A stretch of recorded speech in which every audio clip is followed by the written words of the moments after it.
사망자가 없을 경우 20만 불, 사망자가 있을 경우 50만 불까지.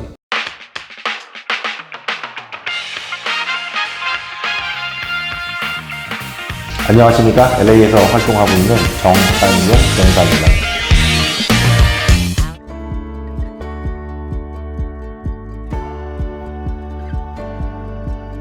오늘은 연방정부에서 질병관리본부, 우리가 흔히 CDC라고 부르는 부서가 있습니다. 여기에서 갑자기 어느 날 이빅션을 금지한 룰을 만들었는데 그걸 이제 에이전시 오더 이렇게 해서 만든 게 있습니다. 그래서 이것은 그러면 또 어떤 식으로 작용하는가에 대해서 한번 얘기해 보겠습니다.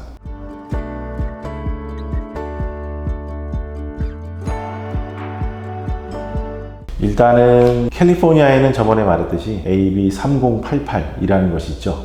그래서 레지던셜 리스에 대해서 규정을 하고 있고, LA시나 LA 카운티나 이런 작은 소도시 또는 뭐 카운티에서도 각자 규정이 있어서 이것에 대해서 적용하고 있습니다.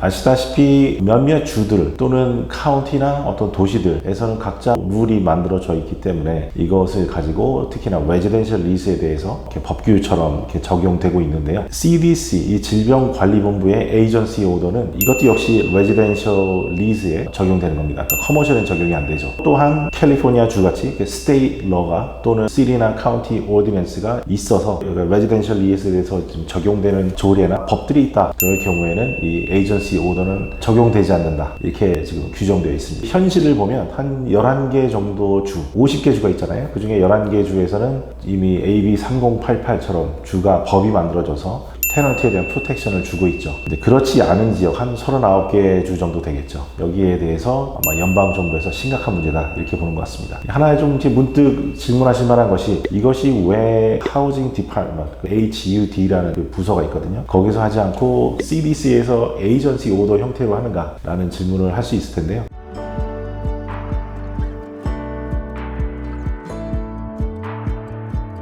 원래는 법이 나온다면 하원, 상원 이런 의회를 통해서 나와야 되는데 그러기에는 시간이 많이 걸리고 또 공화당, 민주당 이렇게 그 뜻을 맞추기가 어려울 수도 있겠죠. 긴급하게 행정명령 형식으로 하고 싶은데 법안이 아닌 행정명령 방식으로 하는 것 중에서 가장 아마 쉽게 정당화 할 수 있는 이유를 가질 만한 부서, 그리고 현재 분위기에서 왜 거기 부서에서 행정명령을 내리느냐, 이건 의회에서 법안으로 하는 게 좋겠다, 이렇게 좀 반박하기 어려운 부서, 그게 아무래도 이제 질병관리본부가 되겠죠. 그 코로나 때문에 항상 비상사태이고, 그렇기 때문에 정당화하는 논리는 이렇습니다. 사람이 집에서 살다가 이빅션 당해서 길에서 살게 되면 홈레스 상태에서 코로나에 더 잘 걸릴 가능성이 높아지고 또 다른 사람에게 전염시킬 가능성도 높아지고, 그러면 본인이나 또 주변 사람들이 또 사망하게 될 가능성도 높아지고, 그런 면에서 이거는 질병의 문제다. 이빅션은 하우징의 문제지만 원래는 그렇기 때문에 긴급히 질병관리본부에서 이 행정명령을 내려서 테넌트들을 보호해야 한다. 이런 식으로 이제 논리적으로 정당화하는 것입니다.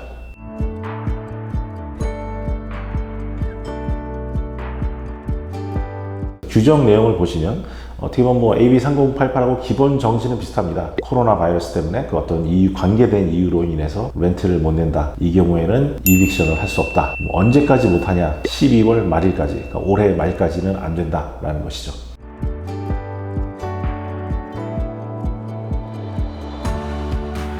그러면 밀린 돈은 언제 갚아야 되느냐? 그거에 대해서 딱히 더 갚을 시간을 주지 않았습니다. 논리적으로 보면 1월 1일, 그러니까 2021년 되면 바로 갚아야 한다.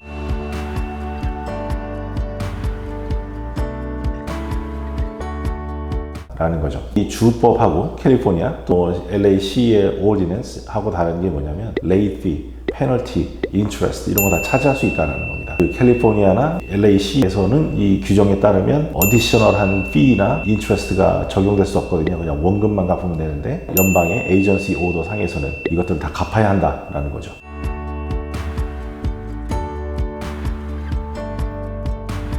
그리고 어떤 잘못한 행위가 있다. No pet policy가 있는 곳인데 여기에서 강아지를 키운다. nuisance, 주변에 소란을 피우고 다른 주변 사람들을 좀 괴롭게 한다. 이런 모든 어떤 테넌트의 잘못이 있을 경우 그걸 근거해서 이빅션 할 수 있다. 이거는 좀 LA시의 오디넌스하고는 좀 다르죠.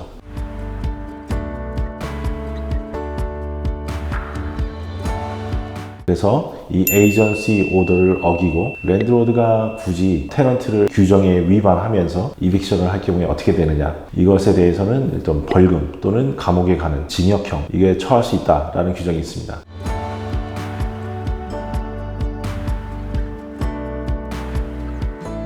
처벌 규정에서는 두 가지 경우를 나눠서 보는데요. 실제로 사람이 쫓겨나서 코로나에 걸려서 그래서 어떤 사람이 이제 사망에 이르게 될 경우와 그렇지 않을 경우를 구별합니다. 그래서 쫓겨나는 사람이 근데 주변이나 뭐 본인이 사망에 이르지 않으면 랜드로드 입장에서는 한 10만 불까지 또는 징역형으로 1년형까지 처벌받을 수 있고요. 사람이 이제 사망에 이른다, 어떤 사람이 결과적으로 이럴 경우에는 25만 불까지 또는 징역형 또는 1년까지 이렇게 처벌받을 수 있습니다. 어파트먼트처럼 보통 큰 회사에서 매니지먼트 형태로 운영하는 경우에는 사람이 없잖아요.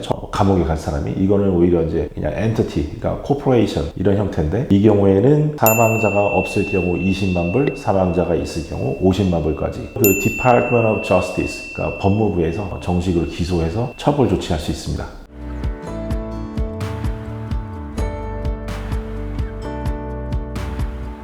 네, 또 하나 기억하셔야 될 것은 당연히 캘리포니아, LA 또는 이 에이전시 오더 다 마찬가지인데, 이런 식으로 위법 사항이 있어서 테넌트한테 피해가 갈 경우에는 테넌트 입장에서 다시 랜드로드에게 민사 소송을 통해서 손해배상을 청구할 수 있다. 그 점을 꼭 기억하셔야 됩니다.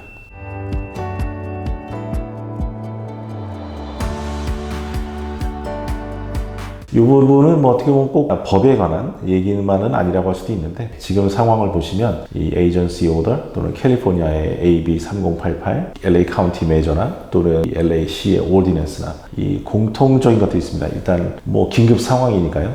렌트를 못 내도 밀려도 이빅션을 하지 마라. 그러면 또 밀리는 기간이 끝나고 나면 갚아야 되는 시기가 오는데, 그것이 점점 더 내년 초로 미뤄지고 있습니다. LA시의 경우는 좀 약간 예외적으로 프로텍션이 길어서 22년까지 갈 수 있게 되지만, 연방의 아까 말한 39개 주 또는 이 캘리포니아 주법만 적용되는 이런 지역들, 이런 것들은 대부분 내년 초에 갚아야 되는 돈이 생기는 거죠. 그러니까 문제를 일단 어떻게 보면 회피 또는 긴급하게 대응하기 위해서 일단은 유예 조치를 하지만, 문제는 이것들이 사라지지 않고 쌓여간다는 겁니다. 그래서 내년 초가 되면 어떻게 보면 큰 어떤 빚으로 남는 건데, 이것을 테넌트들이 미처 갚지 못한다, 상황이 나아지지 않는다, 또는 그때 가서 다시 연장을 해서 내년 여름까지 간다고 하면, 그러면 문제는 더 큰 퀀티티로 쌓이게 되는 겁니다. 그럼 이것에 대한 해결책이 무엇이냐라는 것이 사실은 굉장히 중요한 질문인 것 같습니다.